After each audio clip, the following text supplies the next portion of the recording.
मित्रों, रवि वार्ता के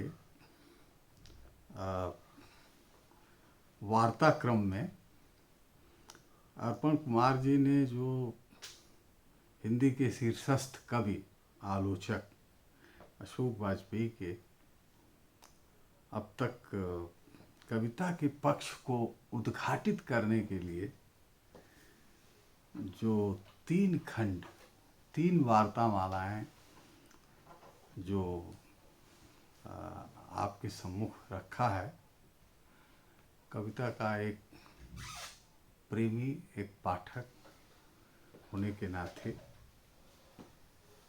मुझे यह कहने में संकोच नहीं है कि कविता से एक कवि होने के नाते और एक आलोचक होने के नाते और एक बड़े संस्कृति कर्मी के रूप में होने के नाते अशोक जी का जो लगाव है वो कविता के प्रति सर्वाधिक है।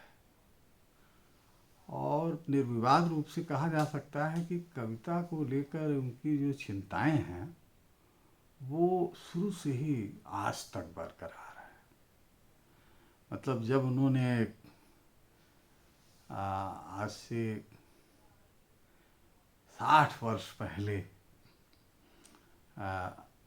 अपने पहले कविता संग्रह शहर अब भी संभावना है के साथ और आलोचना की किताब फिलहाल के साथ अपनी काव्य चिंताओं को जिस तरह से रखा था, एक कवि के रूप में, एक आलोचक के रूप में, मुझे लगता है कि इधर के वर्षों में सर्वाधिक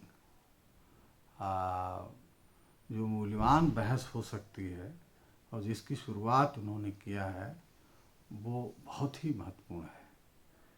उन्होंने अपने पहले खंड में ये कविता के पक्ष को उद्घाटित करते हुए कविता का धर्म क्या है इसकी विस्तार से चर्चा की है और इस बात को भी सामने रखा है कि हमारे समाज के जो 4 ताकतें हैं, राजनीति, धर्म, मीडिया और बाजार, इन चारों ने एक दौर में कविता को एक कविता को ये समर्थन देती थी। लेकिन आज हम देख रहे हैं कि ये चारों जो माध्यम हैं, ताकत जो शक्ति के केंद्र हैं, वो कविता के लिए जो है खतरनाक एक आतताई के रूप में, एक विभत्स सत्ता के रूप में, धर्म जिस पर बहुत नाज था वो भी आज कविता की विरोधी हो गई है। तो कहने का मतलब ये है कि सारी शक्तियाँ कविता के विरुद्ध हैं। लेकिन कविता की एक सबसे बड़ी जो खासियत है सच्ची कविता की कि वह हमेशा मनुष्यता के पक्ष में हलफ उठाती है। सारी दुनिया अगर खिलाफ है लेकिन कविता जो है हमेशा सच का साथ देती है और सच के पक्ष में ही हलफ उठाती है। ये चीज़ अशोक जी ने बार बार अपने वक्तव्यों में कही है। इसीलिए कविता जो है मनुष्यता का सबसे बड़ा परिक्षेत्र है और जीवन जीने की एक प्रक्रिया है। उन्होंने कहा कि हमारे यहाँ जो कविता की परंपरा रही है वो वैदिक काल से रही है और उन्होंने ये भी कहा कि सच्ची कविता जो है वो संशय में जीती है। ये बात मुझे बहुत अच्छी लगी कि हर बड़ा कवि बड़ा से बड़ा कवि जब भी किसी कविता को लिखता है तो वो संशय से घिरा हुआ होता है कि आगे क्या लिखना है, क्योंकि आगे कुछ तय नहीं होता। इसीलिए एक डॉक्टर, एक इंजीनियर की अपेक्षा एक कवि को हमेशा क्रिएट करना पड़ता है, चीज़ों को, नया क्षेत्र होता है, इसलिए वो संशय से घिरा हुआ होता है और वह जितना जमाने पर शक करता है उससे ज़्यादा अपने ऊपर शक करता है। और अशोक जी ने यह भी कहा कि वैदिक काल से ये परंपरा रही है। कभी वहाँ भी शक करते थे, क्योंकि जब आप शक करते हैं तभी सत्य तक पहुंचते हैं। सच्चाई, जिसको अशोक जी ने बार बार सच्चाई का जिक्र किया, सच्चाई तक पहुंचने के लिए आपको शक करना जरूरी है। ये जो है सबसे बड़ी चीज़। और उन्होंने इस सिलसिले में मुक्तिबोध का जिक्र किया है। और सभी जो बड़े कवि हैं वो संशय से घिरे ही रहते हैं, और आज भी मुझे लगता है हमारे समय के जो महत्वपूर्ण कवि हैं वो संशयग्रस्त तो रहते ही हैं। बिना संशय के आप सच को उजागर नहीं कर सकते हैं। लेकिन मैं इस सिलसिले में एक बात कहना चाहता हूँ कि कविता की ही दुनिया में जो गीतकार हैं उनको अपने लिखे पर कितना भरोसा है, कितना विश्वास है। कुछ जो नए कवि हैं उनमें भी ये चीज़ मैं देख रहा हूँ कि उन्हें अपनी रचना के आगे दुनिया की सारी रचनाएं मतलब दो कौड़ी की लगती हैं। आत्ममुग्धता और आत्मरति, ये दो ऐसी चीज़ें हैं जो गीतकारों में पहले ज़्यादा दिखाई देती है और कमोवेश आज भी है, क्योंकि उनको अपने लिखे पर एकदम भरोसा है। आप मैं तो ये चाहूँगा कि अशोक जी गीतकारों के अंदर संशय है कि नहीं है, इस पर भी ज़रा विचार करें तो अच्छा है। और नए जो कवि जो आत्मविश्वास से भरे हुए हैं और अपनी कुछ ही कविताओं के बल पर वह बड़े से बड़े कवियों से पंजा लड़ाने के लिए आतुर दिखते हैं और मानते हैं कि हम उनसे आगे निकल गए हैं, इस पर भी चर्चा हो तो ज़्यादा अच्छा होगा, क्योंकि इससे नए लोगों को पता लगेगा कि कविता की हकीकत क्या है और कवि का धर्म क्या है। उन्होंने भाषा के अवमूल्यन की भी चर्चा की कि भाषा कैसे बाजार की वजह से, राजनीति की वजह से विकृत हो गई है। और एक कवि का आप जानते ही हैं सबसे बड़ा अस्त्र जो है भाषा होती है। बिना भाषा के तो वो अपनी बात कह ही नहीं सकता। तो जो अस्त्र है वही जब शक के घेरे में आ जाएगा और वह अपना विश्वास खो देगा पाठक के लिए, तो ये कवि के सामने आज बहुत बड़ी मुश्किल है कि वह शब्दों को किस तरह बचाए और नए शब्दों को किस तरह लाए। मुझे लगता है कि कविता में शब्दों को बचाने के लिए ज़रूरी है कि आप जो है नए शब्दों की तलाश करें, क्योंकि राजनीति, धर्म, मीडिया और बाजार, ये तो शब्द को नष्ट करने के लिए तुले ही हुए हैं। सबसे ज़्यादा बाजार, वर्षों पहले विजय देव नारायण शाही ने एक व्याख्यान में यह कहा था कि देखिए शब्द अपना अर्थ किस तरह खो देते हैं। उन्होंने राजनीतिज्ञों को कोसते हुए कहा था कि जैसे उन्होंने उदाहरण दिया कि जवाहरलाल नेहरू का निधन हो गया तो भी भावभीनी श्रद्धांजलि दी जाती है, और जवाहरलाल जी का कुत्ता मर गया तब भी उसको भी भावभीनी श्रद्धांजलि दी जाती है। तो शब्द का अवमूल्यन हमारे समाज में मुझे लगता है कि सबसे ज़्यादा पॉलिटिशियन ने किया है, क्योंकि ये शब्द की ताकत को, शब्द की सत्ता को नहीं जानते हैं। और दूसरा जो है मीडिया और बाजार तो बेचने के लिए बना है। तो ये आज सबसे बड़ी चुनौती है कवि के सामने। अपने दूसरे खंड की वार्तामाला में अशोक जी ने एक बहुत सारी महत्वपूर्ण बातें कही थी। मैं सिर्फ, उन्होंने कहा कविता में भाषा की नैतिकता बची हुई है और भाषा सच्चाई को रचती है। ये बिल्कुल सही बात है,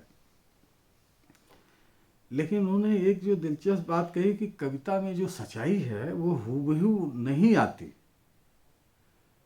ये बिल्कुल सही है। आज यथार्थ को लेकर के पिछले 25-30 साल की कविता में हर कवि यथार्थवादी होना चाहता है। यथार्थ की इतनी ज़्यादा अधिकता है और कई लोगों ने तो ये मान लिया है कि यथार्थ का मतलब यथा तथ्य चित्रण, जबकि सच्चाई यह है कि यथार्थ चीज़ों का यथा तथ्य चित्रण नहीं होता है। इसलिए यथार्थ के साथ एक बड़ी और महान कविता यथार्थ को रचने के लिए कल्पना का सहारा लेती है और सपनों का भी सहारा लेती है। स्वप्न और यथार्थ मिलकर के एक महान कविता की सर्जना करते हैं। अशोक जी ने जो कहा ना कि कविता कई बार सच्चाई को अचरज में डाल देती है, तो ये बिल्कुल सही है कि जो आपको दिख रहा है वही वह अखबार में दिखे तो ठीक है, पत्रकार का ये धर्म है, जो दिख रहा है उसको दिखाओ। लेकिन कवि का धर्म नहीं है। कवि का धर्म ये भी है कि आगे वो अपने समय में जीता है और समय के बाहर भी जीता है। इसीलिए कवि को त्रिकालदर्शी कहा गया है। अतीत को भी देखता है, वर्तमान को भी देखता है और भविष्य को भी देखता है। तो जो तीनों को देख रहा हो और तीनों को रच रहा हो अपने ही समय में, तो वो आश्चर्य लोक की चीज है ही। जैसे विनोद कुमार शुक्ल की बहुत सारी कविताएं आप देखिए कि यथार्थ और स्वप्न की आवाजाही, स्वयं अशोक जी की भी बहुत सारी कविताओं में आपको यथार्थ और स्वप्न की आवाजाही दिखाई देगी। ये एक ऐसा रसायन है जो यथार्थ और सपने को एक साथ मिला करके जो बड़ी कविता होती है उसको कवि जन्म देता है। और जाहिर है कि पाठक उससे चमत्कृत होता है, इसीलिए वो बार बार उसके पास जाता है। एक कविता जो है वो बार बार क्यों पढ़ी जाती है? इसलिए कि जब भी हम उसके पास जाते हैं तो नया पाते हैं। क्षणे क्षणे यत्नवताम मोपायति तदैव रूपम रमणीयताया, जो हमारे यहाँ काम शास्त्रियों ने कहा, क्षण क्षण में वो नवीन होती है। और जैसे शमशेर का उन्होंने जिक्र किया उस दिन उषा कविता का जिक्र करते हुए, अब आप सोचिए उषा काल और एक घरनी का चौका लीपना, जैसे उन्होंने गे की ढाल कविता, अद्भुत वो कविता है, प्रकृति मूलक कविता है। तो इन दोनों चीज़ों का मुझे लगता है कि दूसरे खंड में जो उनकी वार्तामाला है उसमें उन्होंने कविता के रहस्य को खोलने की कोशिश की है।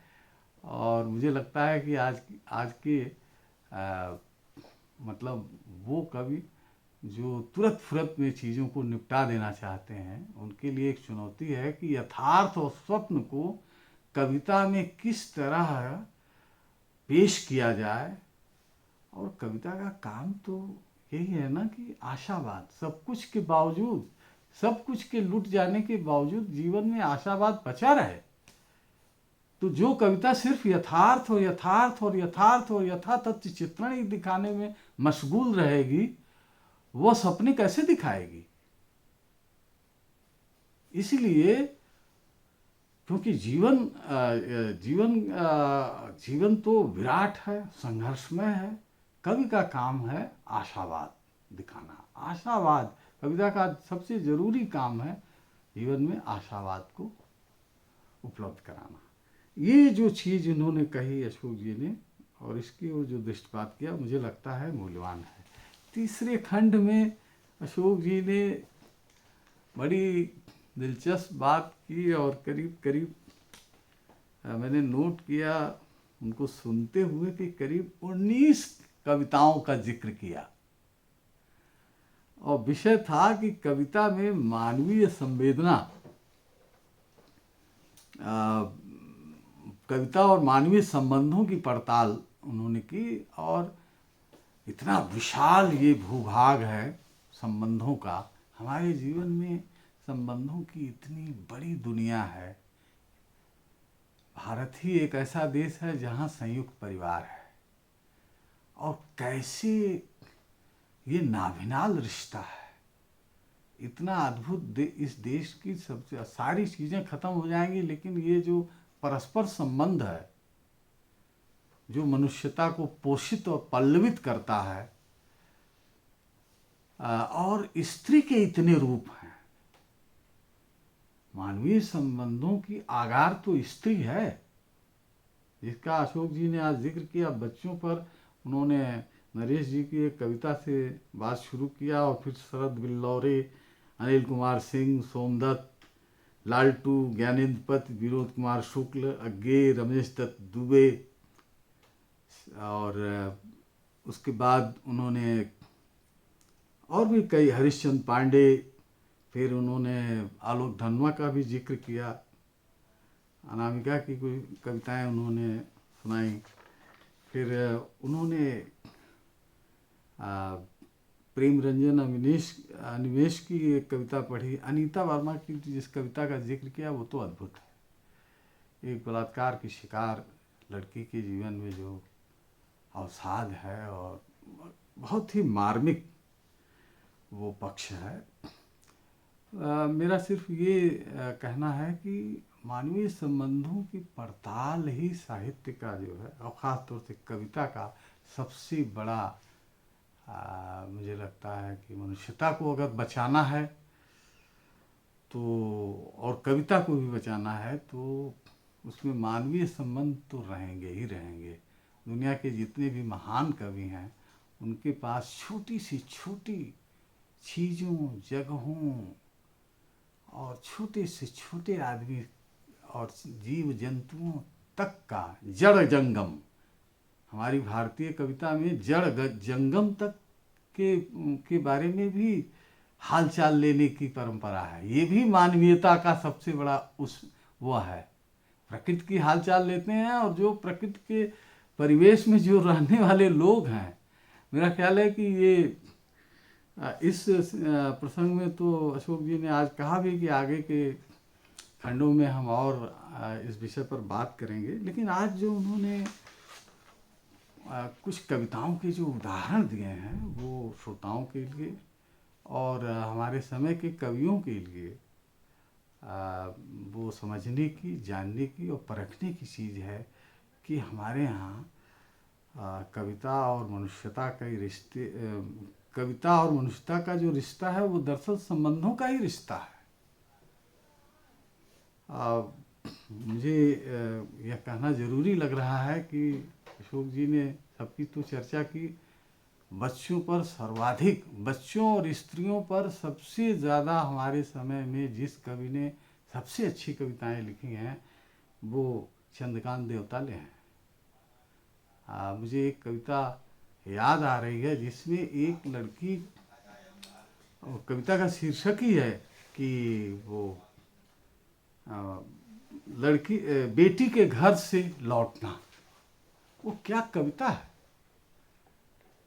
बेटी के घर से लौटना जो पीड़ा है वो वो वो पिता और पुत्री के साहचर्य का क्या बोध है।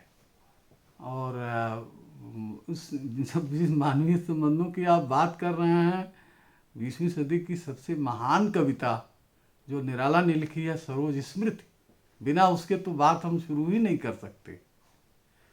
पिता और पुत्री के संबंधों की इतनी मार्मिक पड़ताल और जीवन की पड़ताल, और निधन पर वह एक एलेजी शोक गीत कहा गया है, और मलयज ने यह कहा कि ये दुख की चीख से बाहर आने की छटपटाहट है।